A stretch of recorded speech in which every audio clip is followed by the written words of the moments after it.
Mes salutations fraternelles, peuple de Dieu.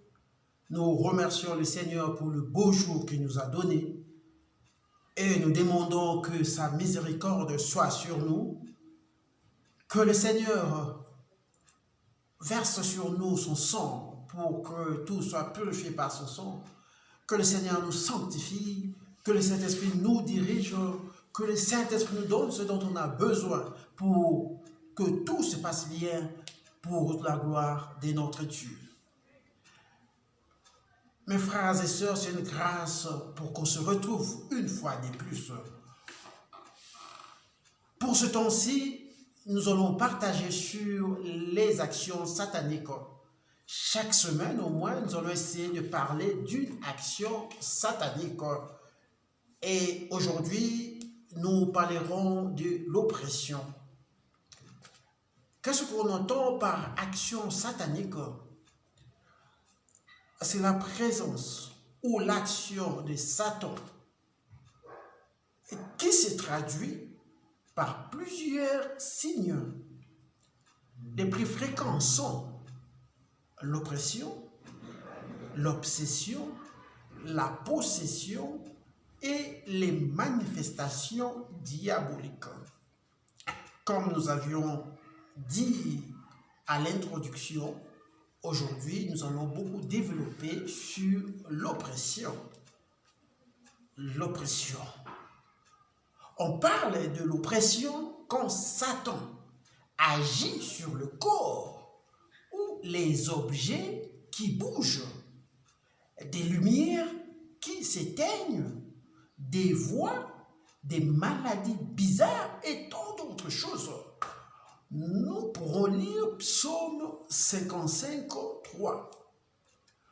L'oppression prend plusieurs formes et peuvent être catégorisées en l'oppression directe, l'oppression indirecte, l'oppression partielle, l'oppression temporaire, l'oppression sectorielle et tant d'autres.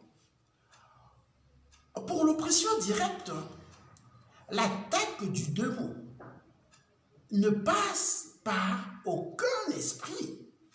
Ici, aucune personne ou aucun objet est identifié, mais vos organes de sens sentent quelque chose. Tu es seul dans la maison, mais une personne te touche ou t'appelle. Tu entends les gens manger à la table ou marcher dans la maison. La porte qui était bloquée à clé s'ouvre toute seule. En plein jour, ensoleillé, un vent entre dans la maison et tu donnes des frissons ou la chair de poule. Vous voyez, des choses comme ça, tu remarques. Il faut te dire déjà, il y a ça ne va pas. Il faut te dire déjà qu'il y a quelque chose. L'Ecclésiaste 7.7 nous dit « L'oppression rend insensé le sage et les présents corrompent le cœur. » Le psaume 55.3 nous dit « À cause de la voix de l'ennemi et de l'oppression du méchant, car ils font tomber sur moi le malheur et me poursuivent. » Comprenez que l'oppresseur cherche à te faire souffrir d'une manière personnelle ou il veut vous faire souffrir en groupe. Quand je dis groupe, je vois ça peut être en famille, groupe d'amis, ou bien groupe de collègues, ou bien groupe d'un quartier, ou bien groupe des races, pourquoi pas des tribus. L'oppresseur veut vous faire souffrir afin de vous affaiblir pour influencer votre action. Et l'oppresseur aussi veut vous faire souffrir pour vous montrer que c'est lui qui est au contrôle, c'est lui qui est le maître du milieu, c'est lui qui doit parler et vous devez obéir. lorsque tu ne priais pas, tu étais à l'aise. Quand tu as commencé à faire des prières intenses, tu as commencé à vivre des choses anormales. Parfois, d'un seul coup, les choses changent. Je vais vous donner l'exemple d'un cas. Un père avait développé l'habitude de tomber dans sa salle de bain. Il n'avait pas connu de cas, de fractures des os, Dieu merci. Mais il avait des inflammations et il y avait le bras qui enflait quand il tombait. Il avait des jambes qui enflaient et il avait des douleurs terribles. C'était la conséquence de ce que lui est arrivé. Dans 6 mois, par exemple, il était tombé plus de 5 fois. Pour l'homme, il fallait changer les carreaux de la salle de bain. Mais pour la femme, il y avait ça ne va pas chez son mari. Quand la femme nous avait présenté ce cas, après avoir posé quelques questions à cette dame, des questions comme depuis quand ils sont dans cette maison, la femme avait dit c'était 5 ans, depuis 5 ans.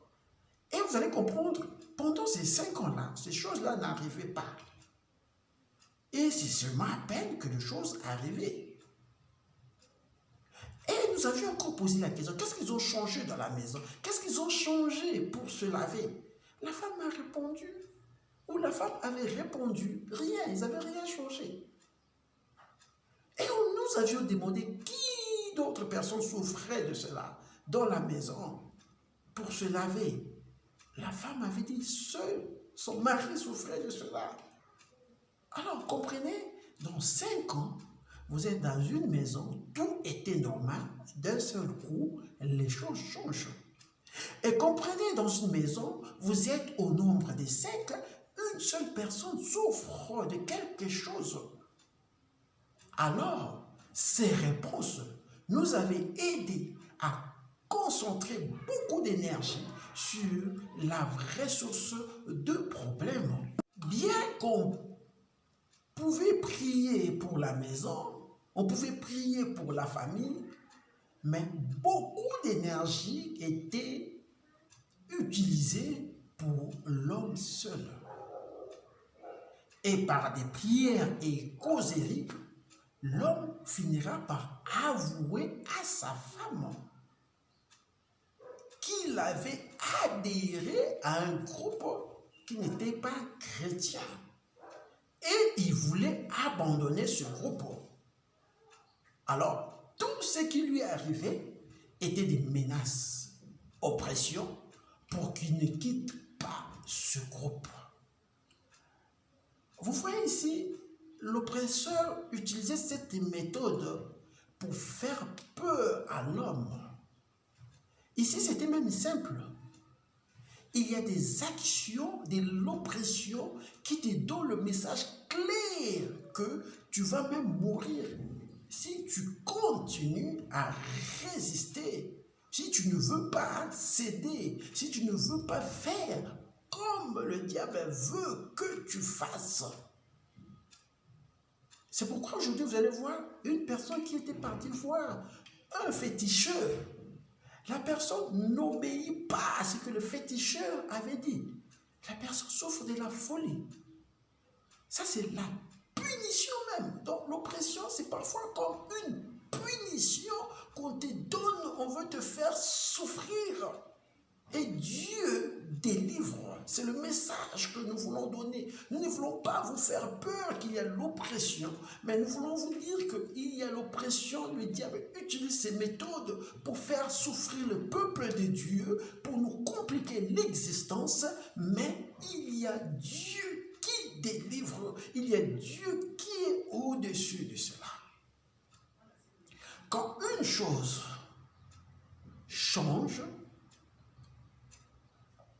l'oppression peut être un message fort d'avertissement. Imagine, après ta promotion au travail, tu vois des manifestations dans ton nouveau bureau. Il faut prier. Mais tu peux aussi changer de bureau du travail. Ça aussi, ça peut se faire. Pourquoi? Parce que devant l'oppression, il faut multiplier des tactiques pour trouver une solution. Il faut prier. Il faut aussi voir qu'est-ce qu'on peut faire pour détourner la situation. C'est pourquoi nous conseillons au peuple de Dieu de faire aussi des prières qui consistent à neutraliser tout pouvoir d'oppression, tout pouvoir d'obsession, tout pouvoir de possession et de manifestations sataniques pour nous-mêmes, pour les membres de nos familles, pour nos proches. Nous allons nous arrêter ici pour aujourd'hui. Prochainement, nous allons parler de l'obsession.